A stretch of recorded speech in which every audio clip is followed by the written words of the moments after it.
ഈ പാലക്കാട് ആലത്തൂരിൽ ജ്യൂസാണെന്ന് കരുതി കന്നുകാലികളുടെ കുളമ്പ് രോഗത്തിനുള്ള മരുന്ന് കുടിച്ച സഹോദരങ്ങൾ ആശുപത്രിയിൽ. വെങ്ങന്നൂർ സ്വദേശികളായ 10ഉം 6ഉം വയസ്സുള്ള കുട്ടികൾക്കാണ് വായിലും തൊണ്ടയിലും പൊള്ളലേറ്റത്. കുട്ടികൾ അപകടനില തരണം ചെയ്തു.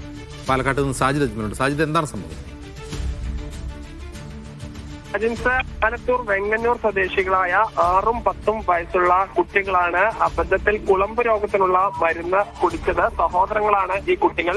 വീട്ടിൽ ജ്യൂസ് ഉള്ള, അതായത് ഈ ശീതളപാനീയത്തിന്റെ കുപ്പിയിലായിരുന്നു ഈ കുളമ്പ് രോഗത്തിന്റെ മരുന്ന് സൂക്ഷിച്ചിരുന്നത്. ഇത് ശീതളപാനീയമാണ് എന്ന് തെറ്റിദ്ധരിച്ചാണ് ഈ കുട്ടികൾ ഈ മരുന്ന് കുടിച്ചത്.